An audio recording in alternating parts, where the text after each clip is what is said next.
Previously on German Roundtable Part 2. Ich habe alles. Ich habe mich jetzt selbstständig gemacht. Ich habe Firma gegründet. Ich ist alles anders geworden. Wir überlegen uns vielleicht weil es ja eine natürliche Liposuction, dass wir vielleicht dafür auch Geld verdienen. Klar ist ein großer Schritt, den man geht, aber es ist auch eine große Veränderung für einen psychisch. Und dann im Flughafen sollte mich einer von den Fahrern abholen und dann habe ich kontrolliert, dass er keine Waffe mit sich. Das Schwierige ist, dieser Sprung zu kommen und dann läuft das Ganze so von alleine. Keiner wird uns kleine Menschen verstehen. Egal welche Investition du in deinem Leben tätigst, die Investition, die du in dich selber tätigst, wird immer die beste Entscheidung sein. Tom Cruise ist ja 1,70 groß, ne? Genau, richtig. Sylvester Stallone 1,74. Ja. Jason Statham 1,78. Das ist der Wahnsinn. Ich guck die alle an. Ich bin jetzt so wie Jason Statham. Ja, geil. Stell mal ihn mit Anzug so vor, schaut so Ja. charismatisch Ja, aus. ich Mann. trage ja auch nur Anzüge, also okay. jeden Tag Anzüge und so lange Beine in einem Anzug sehen einfach besser aus. Perfekt. Das Erste, was ich mache, wenn ich in Deutschland bin, vielleicht auch hier noch erstmal schöne neue Anzüge kaufen. Ja. Weil es gab immer so bestimmte Anzugmodelle, kennt ihr diese doppelreihigen Anzüge? Die Jacke ist einfach ein bisschen länger als eine normale Anzugjacke. Ja. Und wenn du dann kurze Beine hast, sieht es einfach scheiße aus. Und die Hosen sind dann zu breit. Egal nicht wie schön das Gesicht ist. Ne? Also ich Kenn freue ich, mich, kenn ich, ja. unfassbar Anzüge zu kaufen. Wartet mal, Jungs, wenn ihr Hochzeit habt oder wenn ihr auf Hochzeit eingeladen seid. Maßschneider. Wer? Ja, Basim hat bald, gell? Wer ich Basim? Hast schon Anzug geholt? Aber hey, okay, auch wenn es nicht eure Hochzeit ist, Leute, weil heutzutage heiraten nicht mehr viele oder viele bereuen es, seid ihr bestimmt auf mal Hochzeit eingeladen. Dann Ja. werdet ihr auch zu spüren bekommen, dass ihr wirklich ganz Absolut. anders seid. Ja. Weil Piste Leute, zum Beispiel bei uns türkische Hochzeiten, kennt ihr ja, die Frauen sind 1,60. Du bist auch so ungefähr, weißt du, oder 1,70 und dann trägt die Frau ein High Heels, dann ist sie automatisch 1,70. So eine Möglichkeit haben wir leider nicht. Bam, du kannst dann nicht auf der Piste irgendwie... Am Ende, wenn du so guckst, ist es aber wieder die Schuld der Frauen. Ne? Das ist so, ja. Meine, das- meine Ex-Freundin, die war 1,75, hat High Heels angezogen und Mann. die war dann fast 1,90 und ich mit meiner 1,66. Das sah schon komisch aus in der Stadt. Und alle Hat dich jetzt nicht gestört? schon. Sieht doch komisch aus, 1,90 Frau und dann mit so mein einem Gott. 1,66. Aber sie war hübsch. Die war hübsch. Ja. Okay. Aber wie hast du dich gefühlt, Bro? Jetzt mal ganz ehrlich. Schon an Ego gekratzt. Ne? Und weil wir waren dann schon auf Partys und da habe ich auch größere Jungs gesehen, gut aussehende Jungs mit Anzügen und so weiter. Da spielt das so ein Kopfkino mit. Guckt sie ihn vielleicht an, würde sie lieber auch so einen großen Typ haben. Gell? Das ist das Problem. Ich will jetzt mal von euch wissen, wie habt ihr euch gefühlt, wenn ihr so eine Frau gesehen habt, die einfach länger war als ihr? Ganz, ganz komisch. Gell? Du hast ja so wir haben ja dieses Gen in uns, wir sind so diese Alpha-Tiere. Aber auf einmal steht da eine Frau neben dir, die ist 1,80, also dann guckst du die so an, so, weißt du, und das ist so, weiß ich nicht, haben wir jetzt kurz Rollen getauscht, so weißt du, was ich Ja. meine? Aber was wichtig ist zu sagen, glaube ich auch für viele Zuschauer, wir haben auch über das Thema Mindset gesprochen, ganz wichtig ist, wenn du diese OP machst, du und kein anderer muss 100% davon überzeugt sein, weil lassen wir jetzt Schmerz und alles beiseite, du brauchst Kraft. Du brauchst richtig Kraft hier. Es gibt viele Möglichkeiten, wie du deine Kraft kriegst und alles mögliche, aber dein Kopf, du musst mental sehr, sehr fit sein, deswegen musst du das zu 100% aus eigener Überzeugung machen. Absolut. Basim, wie fühlst du dich, wenn eine Frau, weil ihr Araber seid ja noch ein bisschen anders, oder? Bruder, ja, die waren alle, Bruder, ich kann alles machen, damit ich halt glücklich lebe. Ich akzeptiere gar nicht, wenn jemand zu mir sagt, der Kleine oder so. Weil ich kann das nicht akzeptieren, auch wenn ich klein bin. Deswegen habe ich gesagt, ich werde sterben, ich mache die Operation und ich überlege wirklich jetzt, dass ich, wenn es die Möglichkeit gibt, die dritte Operation zu machen, damit Die ich dritte? über 81 habe. Oberschenkel dann wahrscheinlich, oder? Genau. Aber ich muss halt nochmal überlegen. Okay. Dann werde ich der krasseste Typ hier. Wenn ich 3 Bruder, Operationen dir steht alles, Mann. Hübscher Ja, Typ, ihr seid wirklich alle gut aussehend, muss ich auch sagen. Also meine größte Angst war, dass ich mich nicht so richtig hinknien kann, meine Knie nicht mehr bewegen kann. Ich als Moslem, ne, Ja, wir beten, ich genau. bete sehr, ne, auch wieder 5-mal am Tag. Mittlerweile bete ich natürlich, wenn ich kann, im Bett oder im Sitzen. Und Basim hat mir das letztens gezeigt, der konnte sich richtig hinknien, der ist gesprungen. Und das hat mich so motiviert, da dachte ich, ja, Ich kann jetzt ich kann Bruder, mich kannst du wieder- einmal Ja, ja. hinknien, bitte? zeigen. Mach Lieblag einen Heiratsantrag, Bruder. So wegen Springen oder so. aber man Leute, sagt, 14 Zentimeter. ich kann springen ohne Probleme. Wegen, Dieses Hinknien, das ist einfach Also. Wahnsinn. Auch für die ganzen Muslime, Türken da draußen, die, Ja, dann, klar. ne, die auch diese Angst haben, kann ich dann wieder weil das ist auch so eine Art Hindernis. Da hat man Angst, was, wenn ich mich nicht mehr hinkriege. Das ist auch meine größte Angst. Aber du hast dann gesagt, du kannst dich ganz normal bewegen. Bro, bei dir wird es ganz schlimm sein. 1,90, Höhenangst. Ja, Also- ich bin gespannt, wie die Luft da oben ist. Aber ich wollte noch sagen, die heutige Generation, die Jugendlichen, ich weiß nicht, ob es jetzt an der Evolution liegt, die wir jetzt wieder eingeholt haben, oder an dieser Genetik am Essen. Ich kenne 13-, 14-jährige Jungs, die 1,75 groß sind, gerade mal mit 13, das ist schon Wahnsinn. Mein Vater ist 1,78, mein Onkel 1,80, 1,85, 1,88 sogar. Die Mutterseite 1,50, 1,60 groß. Ich komme dann eher nach der Mutterseite. Leider, leider. Bei mir war auch so. Ja. Mein Vater 1,83, meine Mutter 1,60. Ich war Echt? Papa 1,61, ja. Ja, das ist dann so Meine genetisch Schwester bedingt, so. wo man in welche Richtung das geht. Bei mir war es, meine Mutter war 1,70, Papa war 1,76. Er ist ein bisschen geschrumpft natürlich wegen Alter. Und mein Bruder 1,85. Ich hatte orthopädische Krankheiten leider, deswegen verstehe ich euch absolut. Mein kleiner Bruder war auch immer groß. Man ärgert sich, Mann. Das hat am Ego auch schon immer gekratzt. Ja, Der kleinere das- Bruder ist immer größer. Warum? Wir kannten uns aus dem Kindergarten Ja. nie willkommen, weil die waren alle Ja. schon 1,80, 1,85 und ich habe da nicht reingepasst. Das sah komisch aus. Die wollten alle so 4, 5 Jungs in der gleichen Größe dann in den Club gehen, weggehen und so weiter. Wie sah das dann aus? Ne? Die haben doch so, wie so einen kleinen Bruder neben sich gehabt, ne, mitgeschleppt. Und das war so wie so am 5. Rad am Wagen. Ich habe mich so nicht willkommen gefühlt. Und das war auch schon scheiße. Das ist ein ganz, ganz neues Leben. Ne? Ich werde mir das auch vielleicht am Abend tätowieren, diesen Datum, wo ich dann entlassen werde. Neues Leben. Ja, da bist du Ganz neu geboren. neues Leben. Alter hast- Ümit weg, neuer da. Er hat was Schönes gesagt im Türkischen. Yeni bir sayfa değil, yeni bir kitap. Genau. Kannst du mal auf Deutsch? Also viele sagen ja, du brauchst einen neuen Kapitel in deinem Leben oder eine neue Seite schreiben. Ich habe gesagt, ich brauche ein komplett neues Buch. Keine neue Seite, kein Kapitel, ein komplett neues Buch. 2023 ist mein Jahr, das wird mein Jahr. Und ja, Gönnst dir wirklich, Bro. Also Ja. muss ich schon sagen. Bro, wie hast du dich gefühlt, wenn deine Frau größer war als du? Klar, ich bin klein, aber so, wenn eine Frau natürlich, finde ich, so über 1,85 ist auch kacke, sag ich ehrlich. Also, ist oberflächlich klar, aber ich würde jetzt selbst, wenn ich groß wäre, keine Frau haben wollen, die 1,85 oder so ist. Das wäre mir einfach zu groß. Für mich müsste eine Frau, also ich habe auch eine Freundin, deswegen ich bin bald Frau, sehr, sehr glücklich. Aber schön klein sein, so zierlich, so und deswegen, aber man denkt sich dann schon so krass, ne, was für eine Welt, so irgendwie, ich bin kleiner wie eine Frau, wo lebe ich hier, Parallelwelt oder was? ich habe auch mal ein Mädchen kennengelernt, das war so eine komische Geschichte. Ich hatte in meinen Schuhen natürlich größere Einlagen. Ich sah da schon ein bisschen größer aus. Und danach hat sie gesagt, komm, lass uns zu mir nach Hause einen Kaffee trinken. Ouch. Wie?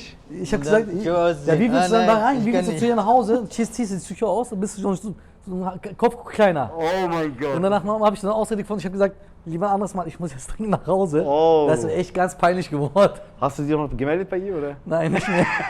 Sofort blockieren wurde. Große Treffen, Ja, ja, ja, zu ja. Hause. Ja, ist doch ganz komisch. Wenn man als Mann klein ist, dann verliert man einfach seine Männlichkeit und Ja, man ja, weiß nicht, ja. warum man lebt, ohne Du Witz. wirst doch nicht ernst genommen, nicht wahrgenommen. Komplett, nee, vergiss es. Also und Absolut. ich habe mal auch so einen Kommentar mal bekommen von einem, mein Chef, er hat halt gesagt, wo siehst du dich in 10 Jahren, hat er mir die Frage gestellt. Wenn er das Video sieht, dann verfluche ich ihn wirklich. Dann habe ich, zu ihm gesagt, ich sehe mich da auf ihrem Platz, weißt du, also als Chef. Das habe ich auch mal gesagt. Hast du damals. auch gesagt? Ja. Ja. Er hat dann gesagt, nee, das glaube ich nicht, gell? Ich so, warum? Ja, mit deiner Größe wird das schwierig sein, hat er zu mir gesagt. Und ich habe mir dann gedacht, oh Gott, ich wollte in diesem Moment sterben. Kennt ihr das Gefühl, so, du hast auf einmal Fieber? Liebe Grüße an den alten Chef. Wir Du haben's hast hier jetzt geschafft. auseinander. Ja, aber wir haben es geschafft, Alter. Ja, Jetzt kannst du nie meinen Platz sein. Du Wenn du kannst, einen Job brauchst. melde dich, Vergleichsfotos immer gemacht, zum Beispiel Kevin Hart und David Beckham. Kennt ihr dieses Foto? Die haben so gleiche Klamotten an. Ich so, Schatz, schau mal, so ist man, wenn man 1,64 mit diesen Klamotten und so ist man, wenn man über 1,80 ist. Also sogar Klamotten schauen ganz anders aus. Aber jetzt, Gott sei Dank, kann ich endlich sagen, dass ich nicht mehr klein bin. Was ist eure Empfehlung für die Leute, die klein sind oder ja, ein bisschen mehr größer werden wollen? Was ist so euer Tipp oder was ratet ihr diesen Leuten? Worauf wartet ihr? Ja, also wenn ihr die Möglichkeit habt und die Zeit habt, macht es. Es ist fürs Leben. Absolut, absolut. Ich glaube viele so, also weil ich mache das auch ein bisschen auf Social Media und zeige das so, viele schreiben halt so, boah, wie teuer ist das und so und ich denke, bei vielen scheitert es vielleicht auch an dem Geld, aber ich kann einfach sagen, es ist wirklich eine Möglichkeit, die das Leben verändert und wenn man das wirklich will, arbeitet 2, 3 Jahre darauf hin, verzichtet auf andere Sachen, man kann halt nicht alles haben und das lohnt sich auf jeden Fall, wenn du jeden Tag unter dieser Größe leidest und irgendwann diesen Tag hast, wo du es machst, also teilweise, ich bin hier und kann es immer noch nicht glauben, weil ich weiß, ich habe Sedat und Dogan. jeden Tag geschrieben, weil ich Angst hatte, die Operation wird verschoben, irgendwas klappt nicht oder so. Und ich kann aber sagen, wenn du es wirklich willst, du kannst darauf hinarbeiten, du kannst das Geld zur Seite legen oder was auch immer es ist. Und du musst es halt nur wollen. Und wenn du halt, ich sehe es so wie mit dem Abnehmen, du bist dick, ja, sagst du willst dünn sein, aber du gehst nicht trainieren, so, dann beschwer dich auch nicht so. Ja. Wenn du was willst, mach alles dafür, fertig aus. Und Ich ja. verstehe, viele haben Angst, wie kann man seinen Knochen brechen, da wegen ein paar Zentimeter. Ich habe ein paar Kommentare auf TikTok gesehen. Ich kann ja nicht, ich habe sofort geantwortet, weil ich bin jetzt sehr, sehr glücklich, weil mein Leben hat sich komplett Ich geändert. sag halt mal so, wenn man nicht zufrieden ist mit sich selbst, es ist so, wir wissen ja, wir waren ja alle klein. Oh mein Gott, das ist übrigens schön sagen zu können, wir waren klein. Gell? Ja, wir waren. So. Schon geil. Ja, gell, wir waren. Wir haben zwei Seiten übrigens gesehen, wisst ihr das? Wir wissen, wie es das Gefühl ist als kleiner Mann und als großer oder normaler Mann. Für uns natürlich Dieses groß. Das werden wir noch erleben. Ja. Dieses neue Große, ich habe noch nicht so Erfahrung, aber werden wir sammeln. Ne? Also ich kann nur sagen, ganz ehrlich, als der Inhaber von Live Life Taller und der auch die OP gemacht hat mit den orthopädischen Krankheiten, was ich habe, wenn ihr nicht zufrieden seid, wenn das einmal hier drin ist, Leute, es wird nie wieder rauskommen. Also ich habe das auch mal versucht, mir zu überreden, aber nee, vergiss es. Wenn man das Geld hat und die Zeit hat, warum nicht? Weil man behandelt auch man sich selbst, auch wirklich diese Psyche. Ich muss aber auch eins sagen, wir haben letzte Woche oder vorletzte Woche, ich bin mir nicht sicher, 3 Operationen abgesagt. Die eine Patientin war auch hier aus Deutschland. Sie hatte das Geld, sie hatte die Zeit, sie hatte auch die Unterstützung von der Familie. Sie war auch mit ihrer Mutter ganz eine Liebe. Leider hatte sie eine Krankheit, also sie hatte Rheuma. Und deswegen konnten wir, also durch ihre Krankheit konnten wir die OP nicht machen. Wichtig ist, dass man auch weiß, die Gesundheit muss auch passen. Nicht nur das Geld, also du kannst Millionär sein, du kannst die Zeit der Welt haben, Unterstützung. Aber wenn das Gesundheit nicht passt, kann man leider auch nicht. Bei mir ist ja so, bei mir war es ja notwendig. Genau. Also es war ja absehbar, wenn ich diese OP nicht gemacht hätte, irgendwann würden dadurch ja schlimmere Erkrankungen. Bandscheibe, Hüfte oder so, ne? Bandscheibe, Hüfte. Und deswegen, dann dachte ich mir, okay, wenn wir jetzt schon ausgleichen, dann können wir noch ein paar Zentimeter mitnehmen. Ne? Ja, auf jeden Fall. Wo ich die Firma hier gegründet habe, ich habe halt zu meiner Frau gesagt, es wird mich Zeit und Geld kosten natürlich, aber es war ein Lebenstraum von mir und ich habe meinen Traum erfüllt, weil mein Traum war einfach größer zu sein. Ich wollte nicht mehr der Kleinste sein. Dann habe ich mir gedacht und ich möchte auch sorgen, dass andere Menschen ihr Traum erfüllen. Noch dazu möchte ich auch wirklich die komplett beraten, weil von den Ärzten wird man nicht halt 100% beraten oder so. Teilweise, die Ärzte kümmern sich nicht drum, weil deren Aufgabe ist ja einfach, diese orthopädische Chirurgie durchzuführen. Und letztendlich haben wir so eine Gebäude investiert, auch danke an das ganze Team. Wir müssen natürlich auch Marketing machen und Menschen zeigen, hey, schaut mal, wir existieren. Und ich möchte jetzt euch mal was fragen. Ich möchte auch, dass ihr offen und ehrlich dazu was sagt, nicht weil ihr jetzt da seid oder neben mir. Dieses Marketing, was ihr auf Instagram gesehen habt, ist das auch wirklich real gewesen? Also wenn ihr da wart oder habt ihr da gesagt, okay, da ist jetzt zu viel Marketing, aber die versprechen zu viel, aber doch haben wir jetzt wenig davon bekommen oder so? Was sagt ihr dazu? Das würde mich mal interessieren. Ich wurde gefragt, ich habe gesagt, ich habe ja kein Problem damit, auch mein Gesicht zu zeigen. Dankeschön. Ich mache das sehr, sehr gerne. Und das ganze Team ist einfach toll. Auch abends zum Beispiel, wenn ich mal so einen Down habe, so psychologisch mir es nicht gut geht, wir sitzen dann hier manchmal bis abends nach 2, 3 Uhr oder die Jungs besuchen mich im Zimmer und bauen mich auf. Auch das Psychische, das hilft dann auch einen. Und ja, also ich würde es jedem empfehlen, macht es. Bei Live Life Taller ist wirklich hier, es gibt viele Ärzte, die auch die OP hier in Istanbul machen, weil es wurden so viele mir geschrieben, auch Araber, Deutschen, und gefragt, wie ist bei mir gelaufen, was würde ich empfehlen, hier ist ein bisschen teuer, aber sie denken nicht, hier ist ja alles Paket, weißt du? Hier, du wirst ein bisschen vielleicht billiger bei jemandem machen, aber der schickt dich halt Hotel und dann bleibst du alleine und weißt du, hier bei Live Life Taller ist hier alles da, Physiotherapie, Lupi hier, du kannst mit Patienten halt, weil so hier chillen. Diätberaterin, Essen. Genau, Beraterin, wenn irgendwas ist, Krankenschwester. Doktor kommt, versucht, das ist wirklich sehr, sehr wichtig bei Beinverlängerung, weil viele denken, hier ein paar 1000 Euro billiger, dann gehe ich hin, aber danach, was passiert, weißt du? Hotel und dann... Das spart du mich bleibst an den hier falschen 2, 3 Stellen, Monate, absolut genau. nicht. Das ist wirklich sehr, sehr Das ist wichtige ganz Sache wichtig. hier. Deswegen Sedat hat wirklich, oder ganze Team hier, das so alles Paket gemacht, das ist wirklich sehr, sehr, sehr gut. Vielen herzlichen Dank. Und haben wir eure Erwartungen erfüllt übrigens? bei mir war es so, ich habe bevor ich hierher geflogen bin, mir ganz viel YouTube-Videos angeschaut, ganz viele Instagram-Sachen und es war einfach alles 1:1 wie auf YouTube, also nicht irgendwas Fake oder sonst irgendwas. Und ich habe auch auf Social Media natürlich schon ein paar Kommentare mir durchgelesen, dass Leute so schreiben, boah, ey, du willst Komplexe und so vermitteln. Im Gegenteil, ich will eher Leute aufbauen und denen zeigen, hey, guck mal, es gibt eine Möglichkeit und das gibt dir auch schon Hoffnung, selbst wenn du das Geld nicht hast oder was auch immer, ja, du kannst sagen, hey, vielleicht in ein paar Jahren mache ich das, aber man kann es ändern. Und Man kann es ändern, ja. ich muss sagen, ich wurde jetzt nicht irgendwie von einer anderen Sache überrascht oder sonst irgendwas. Es war einfach, so wie ich es mir vorgestellt habe, sogar noch besser. Bro, haben wir deine Erwartungen übertroffen oder nicht? Hauptausschlaggebender Grund, warum ich mich überhaupt für Live Life Taller entschieden habe, war der Social Media Auftritt. Unsere Generation ist so, alles läuft über Social Media. Sollen wir da essen gehen? Warte, ich gucke erstmal, ob dieses Restaurant eine Instagram-Seite hat. Oh, Bruder okay. hat keine Instagram-Seite, ja, dann gehen wir da auch nicht hin. Kann ja nur scheiße sein. So, ne? Und ja, ich will jetzt nicht mehr so viel reden, schon genug geredet heute. Wenn ihr hinkommt, hier ist alles echt. Zerat ist da. Ich bin auch nur noch ein paar Tage hier, also wenn ihr mich noch sehen wollt, müsst ihr schnell sein. Ne, aber ist alles echt. Ja, wie alt war der Älteste in der Gruppe? Also der hier war 60? 64. 64. Miguel aus Spanien übrigens, ich Mit grüße ihn. 64. Ja, er wird kommen wegen Nagelentfernung. Ja, Der ja. ist da, ja, der ist da mit seinem Sohn. Also Respekt, dass man noch den Mut mit 64 noch hat. Wie getrieben ist denn, Ono?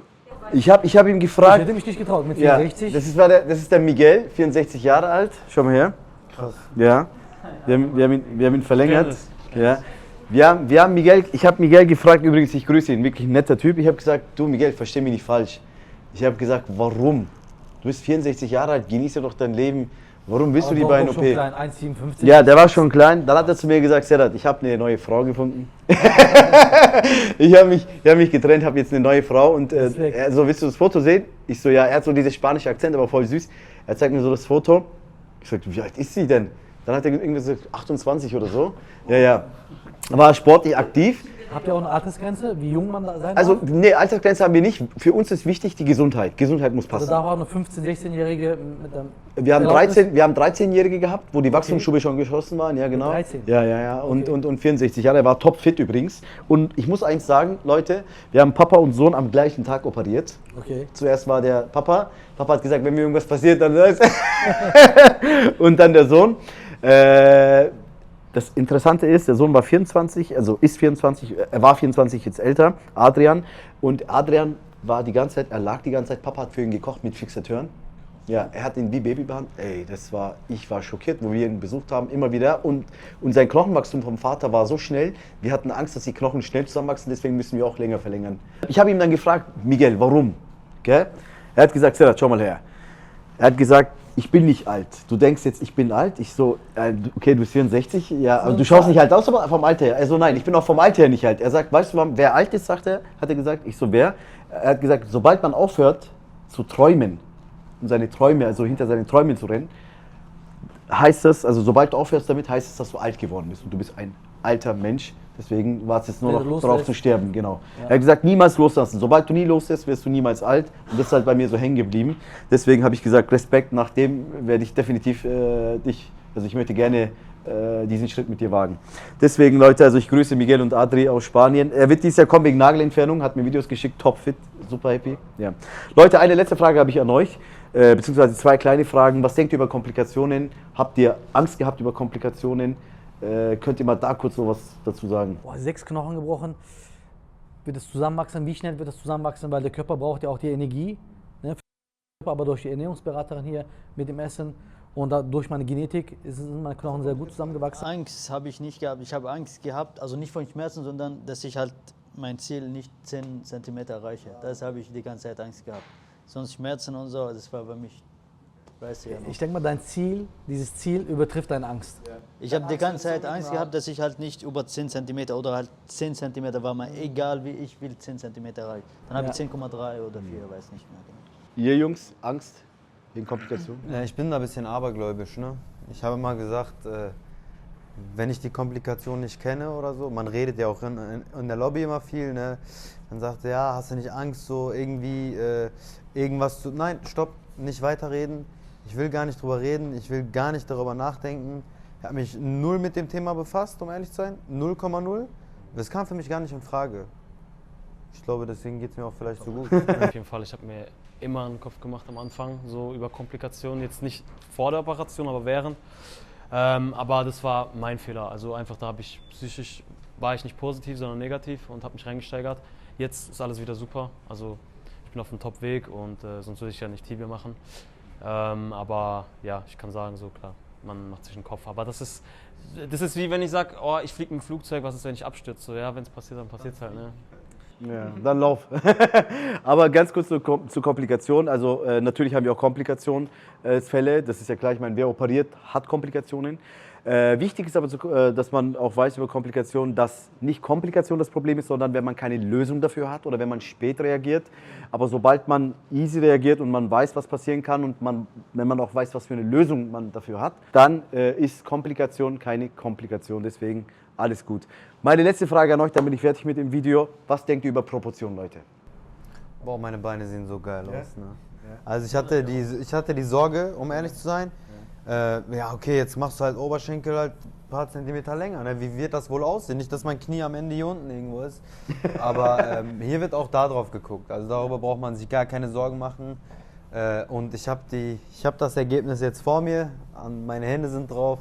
Es sieht viel, viel besser aus als vorher, weil ich bin Fußballer. Du weißt noch, wo ich hier hingekommen bin. Dr. Ali hat auch gesagt, Mashallah, du hast sehr, sehr dicke Roberto Carlos, ne? Es sah aber halt dann auch immer nicht so gut aus, ne? Weil wenn du halt kleiner bist, dann wirkst du halt noch kleiner und jetzt sieht das so schön aus. Ich würde am liebsten ganz der Kurzhose rumlaufen, aber Bald, Bro, ist der Sommer. Bei mir war es so, meine Spannbreite an den Armen war ja 1,75, 1,76 Ja.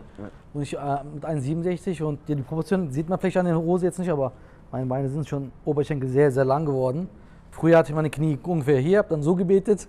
Es ist schon, jetzt muss ich ein bisschen schon strecken oder so. Das ist schon sehr, sehr gut. Ja. Bro, was denkst du über Ja, Proportionen? Bei mir auch, Bruder. Guck mal, ich habe sehr lange Arme, weißt du? Das merkt ja gar nicht. Das siehst du. Hier 10,3, hier 4,2. Ich habe auch ein bisschen gedacht, ja, es wird ein bisschen vielleicht kommen, aber wie du siehst, guck mal, merkt ja keiner. Schaut perfekt aus. Sieht top aus, ja. Guck mal, meine Arme. Ja, sieht super aus. Es ist früher warm, aber jetzt ist Einfach. Jungs, wir haben ein schönes Beispiel. Aken zum Beispiel, unser Physiotherapeut ist 1,91. Er trägt so T-Shirts oder Sweatshirts, Größe Medium, M. So, und ich genauso. Du genauso, oder? Mittlerweile So. jetzt, ja. Leute, das müsst ihr einfach verstehen. 1,90 Menschen haben lange Beine. So, aber Die denken, die haben XXL oder so, ja, ja. nein, genau, Das genau. ist- Oberkörper, die Größe, Size ist gleich, also Medium. Du genauso, ich genauso, aber du warst 1,67, Aken ist 1,92 oder 1,91. Ihr müsst verstehen, dass nicht lange Oberkörper attraktiv ausschaut, sondern lange Beine schauen attraktiv aus. So. Und deswegen hat man mit der Beinverlängerungsoperation sogar bessere Proportionen. Manche haben übrigens Angst, ja, wenn ich nur Oberschenkel verlängere, dann bekomme ich solche Tibias. Nein, Leute, wir verlängern Oberschenkel ja nicht um 50, 60 cm, sondern nur um 8, 9 oder 10 cm. Wenn wir jetzt 30, 40 cm verlängern würden, ja, dann könnten wir über eine Tibia-Proportion Da würde Schaden kommen, reden, genau. genau. Aber ist nicht der Fall.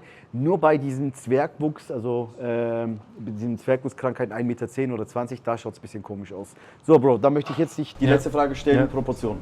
Ein gutes Problem werde ich nicht haben, weil ich mache ja beides. Aber ich meine jetzt Oberkörper und Arme, denkst du, es Genau, kleiner genau. schon? Also ich habe die Frage auch sehr, sehr oft gestellt bekommen. So klar, meine Spannweite ist 1,75. Aber so wie du sagst, die Beine sind das Entscheidende. So, meine Arme sehen aus, wie sie aussehen. Jetzt, ob ich kurze Beine habe oder längere, es kann nur besser werden. Und wenn man mal drauf achtet, auch wirklich so große Menschen, so wie du gesagt hast, das liegt einfach nur an den scheiß Beinen. Wenn du in der Straßenbahn oder im Auto, egal wo, einfach neben jedem sitzt, so, klar, der eine ist mal ein bisschen größer, kleiner, aber es sind einfach nur die fucking Beine so und deswegen, ich mache mir da gar keinen Kopf, das wird geil aussehen und deswegen, sonst würde ich es nicht machen. Was war so das lustigste Moment bei Live Life Talk? Ich habe mich jeden Abend eigentlich kaputt gelacht, weil ich bin auch ein witziger Typ. Ah, okay. Wir haben also viel hier unten gelacht, aber boah, mir fällt jetzt spontan gar nicht so ein Top-Moment ein. So. Fällt dir irgendwas ein? Ja, mir fällt auf jeden Fall einer ein. Was, Bro?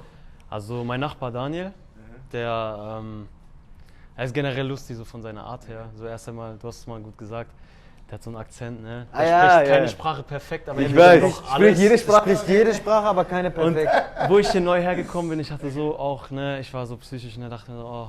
Und dann habe ich den Daniel. Und ich weiß noch eines Abends, er sitzt so da oder jeden Abend, ne, und er sitzt so und macht den hier und sagt so, fick dich Schmerz. Und das ist mir so im Kopf geblieben und genau das sage ich mir auch. Immer wenn ich ein bisschen Probleme habe oder Schmerzen habe, ich denke mir so, fick die Schmerzen, wer bist du, geh mal weg. Basma erinnert, er ist wirklich mit dieser arabischen Tracht, ich weiß nicht, Achso, Ja, Habibi, das stimmt. er war wirklich auf dem Laufband. ja, ich habe es einfach so getragen damals und wollte ich einfach Lubi, weißt du. Das war sehr, sehr, sehr lustig. Also mein lustigster Moment war am Anfang, wir hatten diese Physio und durch diese Strecke hat man so ein bisschen Schmerzen, da sagt man so ein bisschen und da haben wir einen Kollegen, ich weiß nicht, ob ich den Namen jetzt nennen soll, bei Schmerzen, beim Strecken hat er angefangen zu lachen. Obwohl er Schmerzen hat er angefangen zu lachen und dann haben wir alle gelacht. Ah, okay. Das war mein okay. lustigster Moment. Also ein Patient, oder? Ja, da sitzt er. Ah, okay, Und da haben wir Bro. wirklich, auch die Physiotherapisten, wir konnten uns nicht mehr, diese Strecken durch die Schmerzen hat er angefangen zu lachen. Weil dadurch hat er das irgendwie dann ausbalanciert. Und ich dachte, ich habe Schmerzen, wieso lacht er? Hat er keine Schmerzen? Das war schon. Warum hast du gelacht? Das Bro? hat gewirkt. Das hat bei mir auch. Und ich habe dann auch gelacht.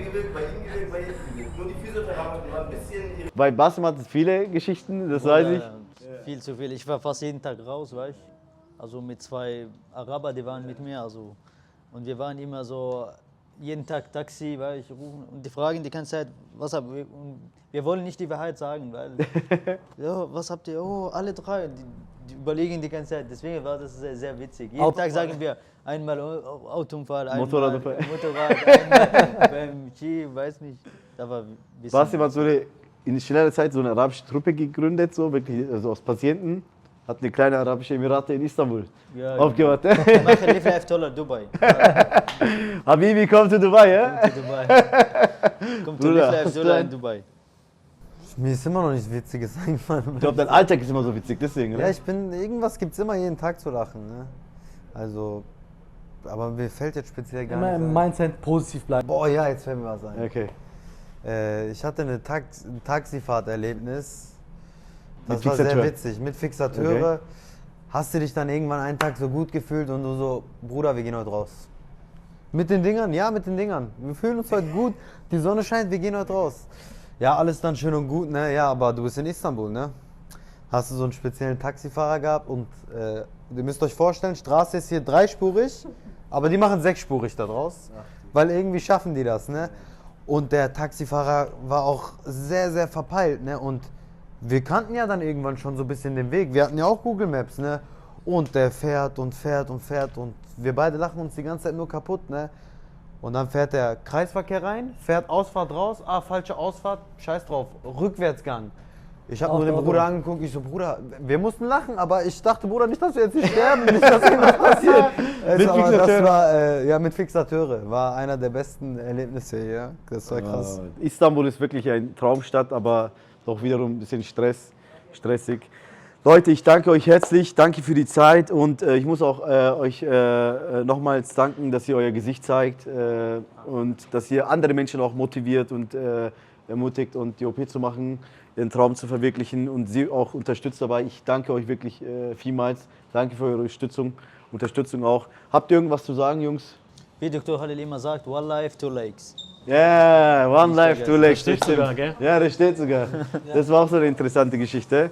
Deswegen, Ja, wenn ihr sonst Fragen habt, ja, schreibt fleißig in die Kommentare, werden es bestimmt nochmal beantworten können. ja, auf jeden Fall. Genau, in die Kommentare, Leute. Aber bitte schreibt nicht, wie viel kostet die OP. Jedes Mal wirklich, immer diese Kommentare. wie viel. Leute, wir können keine Preise geben. Bitte einfach direkt über WhatsApp schreiben, dann wird auch wissen, wie viel die OP. Das war's von Live Life Taller und von diesem großartigen Patienten. Ja. Wir lieben euch, Leute. Grüße aus Istanbul.